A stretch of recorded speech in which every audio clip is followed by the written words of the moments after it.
مما ينبئ بثورة شعبية كثيرة التي حدثت في تونس. اندلاع مظاهرات حاشدة إبراهيم إلى أنحاء مصر مما ينبئ بثورة شعبية كثيرة التي حدثت في تونس. ايه العدد ده كله؟ الناس دي رايحه فين؟ الحق يا عم. اقعد يا عم الحاج اللي انت بتقوله ده. يا عم دي قناه الجزيره يا عم، القناه اللي بتهيس. العالم دي بتهيس يا عم الحاج. هات يا عم التلفزيون الوطني يا عم، خلينا نسمع الاخبار الصح. هات التلفزيون الوطني يا عم. هات يا عم القناه الاولى والقناه الفضائيه يا عم. هذا وقد أثر عشرات من المتظاهرين إلى ميدان التحرير والمقاومة. هو ده الكلام الصح. عشرات ايه؟ انت ما شفتش الاعلام؟ الاعلام ده اصلا اعلام مغيب، انت ما شفتش؟ على فكره في حاجه بتحصل في البلد بجد. يا عم مغيب ايه يا عم؟ شغل الفصول اللي انت بتقوله ده يا عم، انت بتهيس. لا في حاجه على فكره، الناس دي مش مجمعه كده من فراغ. انا نازل ميدان التحرير. نازل فين يالا؟ انا نازل، انا شايف كل اجابه. خد يالا غير، راح فين يالا؟ يا عم خد منه يا عم، ده عيله. تعالى نتفرج على التلفزيون نشوف العيال دي بتقول ايه.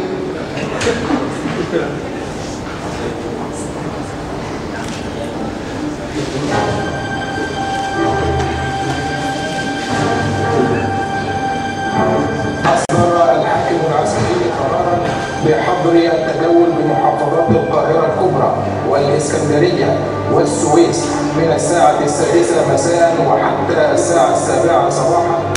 اتفضل يا عم الحاج. ادي لبسونا في الحته الله يخرب بيوتهم. الباشا اصدر حكم عسكري وهنقعد في بيتنا ما احناش طالعين تاني. حسبي الله ونعم الوكيل فيكم يا اخي. انا كنت عاوز انزل اجيب حاجه. تجيب ايه بقى؟ ما خلاص خلصت بقى.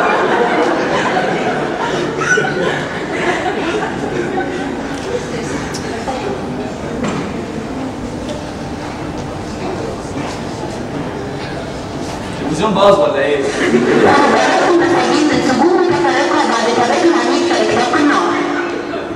اتفضل يا عم الحاج، لبسنا في الحيط. ادي الالاف المؤلفه واطلاق نار وهنلبس الحيط اصلا. خربتوا البيت الله يخرب بيوتكم. يا عم استنى يا عم، الناس شوف الناس دي بتعمل ايه؟ دايما ظالم الناس كده. يا عم ظالم ايه بس؟ انت مش شايف البهدله يا قاضي؟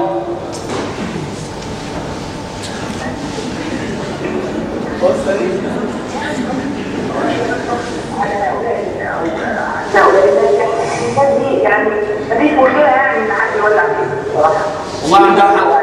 بصراحه والله الناس دي تولع فيها، ناس اصلا مصلحجيه وكل همهم المصلحه، عالم خونه اساسا. يا ابني اصبر يا ابني، ولع في الناس ايه؟ ايوه يا عم والله العظيم عندها حق.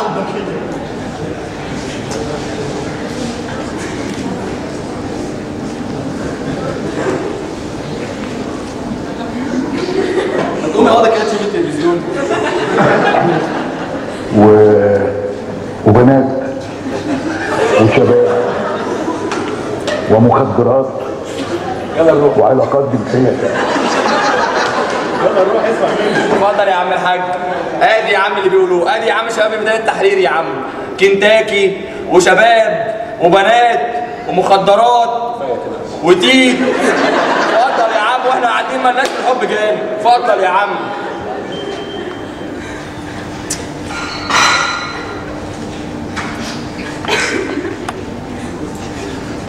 الرحمن الرحيم.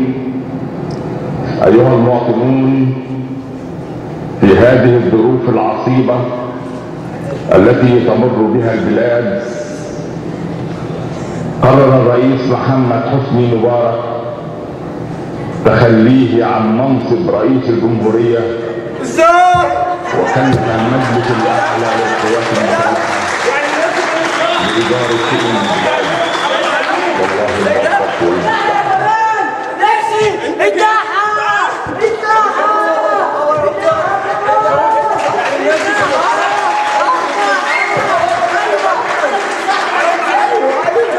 الموفق والمستعان. ايوه بقى، تعالوا يلا نسمع التلفزيون بيقول ايه. تعالوا يلا. ها تعاشى ياما. طعم الحرية في لساني. يا عم اهو يا عم. وصلك انت مصري، انت وعيني للشوق الهلال. وارفع وصلك انت مصري،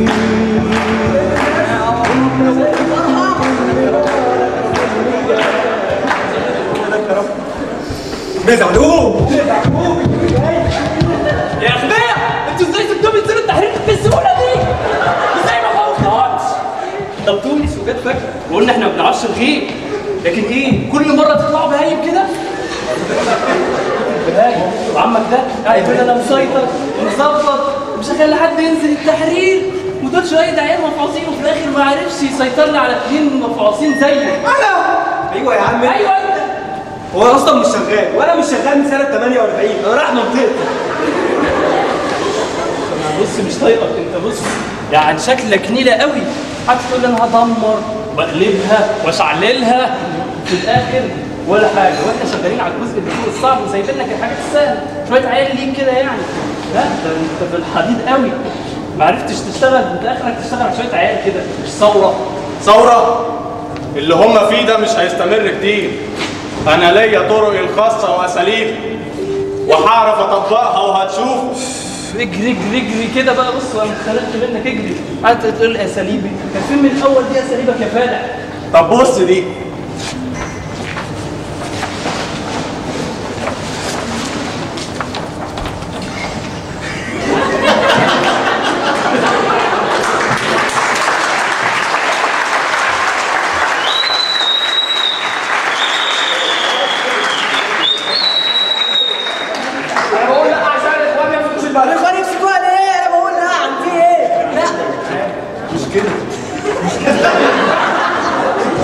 يا ابني ايه ده؟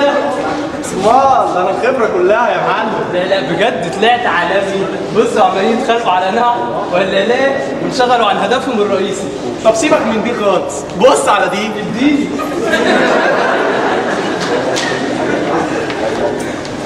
ايوه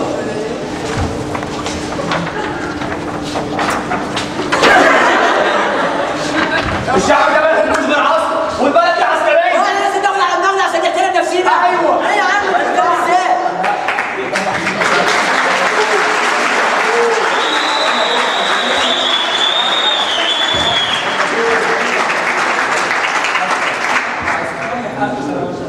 ايه رايك بقى فيها يا معلم؟ الشعب كده هينسخف نفسه.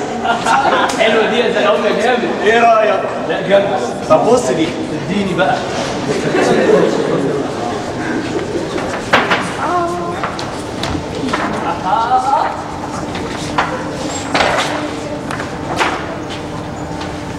احنا اغلبيه في البلد دي والبلد دي مسلمين. ايوه انت مش عايزين في بلد لوحدهم. لا يعني ايه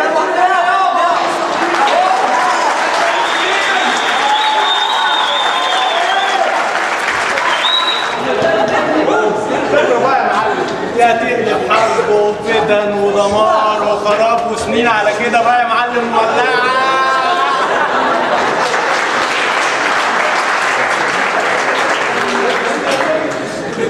طب بص دي بقى.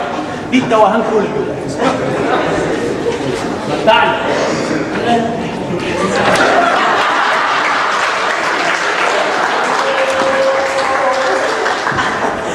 اخبار الكاس يا معلم؟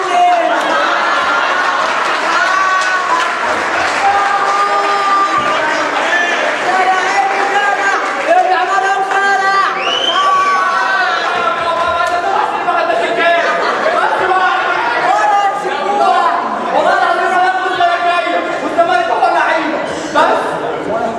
ده انت طلعت صطاد. والله انا ايه يا غبي؟ انا قصدي يعني انت كده هتزعل الزملكاويه مننا. اعمل لهم ايه يا عم؟ جبت لهم حسن شحاته، جبت لهم حسن اجنبي، جبت لهم بلعه، جبت لهم كل حاجه. برضه ده فرقه نفسي يا عم انا ما اعرفش. اديني بقى اكتر. طب بص بقى دي اللي هتموتهم خالص. ايوه ما تيجي نشوف. هتشوف. ماشي. خبر عاجل. قام جيش الاحتلال الصهيوني بالاعتداء على جنود مصريين على الحدود مما عود بحياة بعضهم. يا ولاد في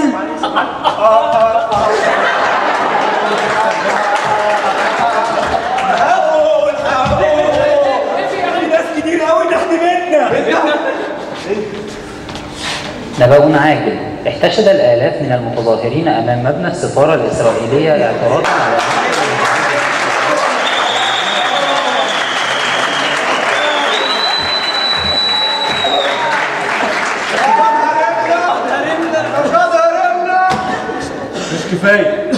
مش كفايه اللي بيحصل ده. وهذا ما ورد إليه. ايوه مش كفايه.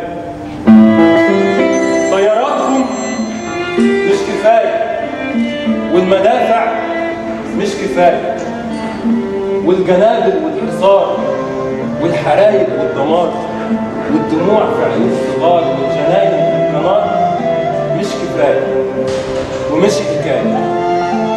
لو عايزيني مرة أخضع غيروني، شوفوا يمكن لو ده ينفع، بدلوني، وأما ما تلاقوليش طريقة واجهوا لو مرة الحديقة، واجروا من قرآني آية تفهموا أصل الحكاية، إني بضحك على الجنابة موتة جاية وقلبي جاب. تعرفوا إن الجنابل والمدافع والشظايا والسلاح اللي معاكم ومش معايا مش كفاية، موتوني 1000 مرة ومش كفاية، غصب عنكم بلادي حرة وللنهاية، كلمة هكتبها بدماية للي يستشهد ورايا، إن تمن الجنة ليا لو حياتي